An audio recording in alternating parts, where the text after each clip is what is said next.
Oggi abbiamo anticipato l'appuntamento in diretta, naturalmente, con il presidente della regione Veneto Luca Zaia. Perché? Perché dovrà incontrare Michelle Obama più tardi. Buongiorno presidente. Buongiorno a tutti, grazie. Poi innanzitutto, prima di parlare del suo incontro, volevamo farle una domanda a proposito di questo caos migranti. C'è scritto oggi su alcuni giornali, per esempio il Gazzettino, chi va in container, chi in casa di riposo. Insomma, continuano ad arrivare, nonostante lei abbia detto no, basta, non ne vogliamo. Oltretutto il Friuli comincia a chiudere anche le frontiere. Il Friuli sappiamo che ha sempre fatto una politica a favore di questa cosa e adesso chiude. Il Veneto invece come si sta comportando?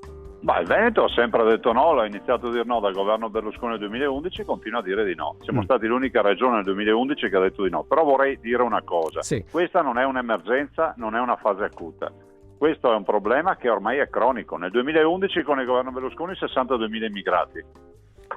E nel 2012 13.000, nel 2013 43.000, nel 2014 170.000 e quest'anno chiuderemo con 200.000. Io mi chiedo, una forza di governo che governa questo paese da 3 anni e mezzo non può dirci che siamo nella fase acuta. Sono 3 anni e mezzo che stai lì a guardare i immigrati che arrivano, non te ne sei mai preoccupato. E allora abbiamo come risultato, e l'ho detto anche il ministro Alfano, che l'Europa ci ha chiuso praticamente tutte le frontiere, non li accetta.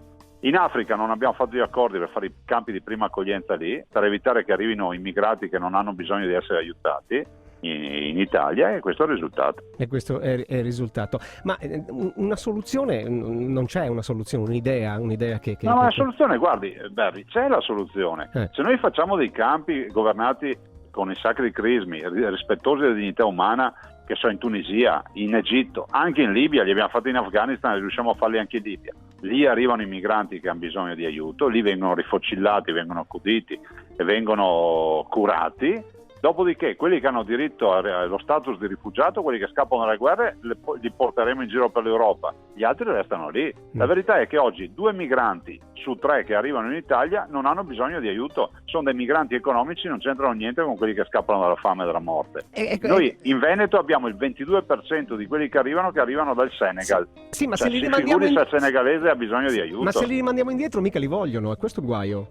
Ma il fatto vero è questo, che oggi come funziona? Arrivano tutti qui, molti, 2 su 3 hanno trovato un bel sistema, senza documenti e pagando poco per arrivare in Italia. Sì. Arrivano qui, perdiamo un anno di pratiche per verificare se sono profughi oppure no, e dopodiché quando l'abbiamo verificato che cosa abbiamo risolto? Nulla, perché comunque restano qui. Cioè, dobbiamo dirle queste robe ed è scandaloso che accada questo. Ma per fare quello che diceva lei, i centri di accoglienza a casa loro, poi i governi sono d'accordo per questa cosa? Perché probabilmente non sono nemmeno d'accordo i governi di avere gente lì. Ecco.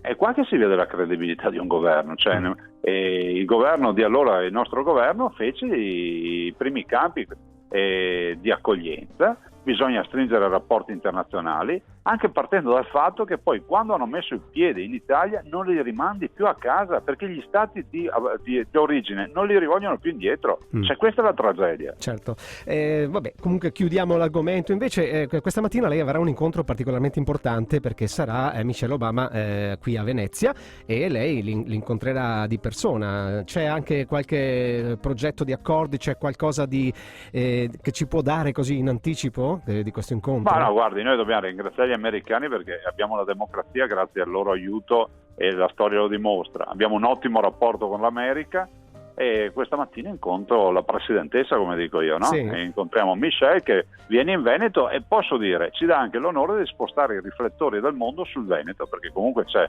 un codazzo di giornalisti di comunicazione pauroso, quindi finché si fa pubblicità al Veneto il Presidente c'è sempre, è sempre contento. Bene, questo l'ha detto, almeno è chiaro e tondo. Grazie, allora. Grazie a voi. Buona giornata. Grazie Presidente. Buongiorno.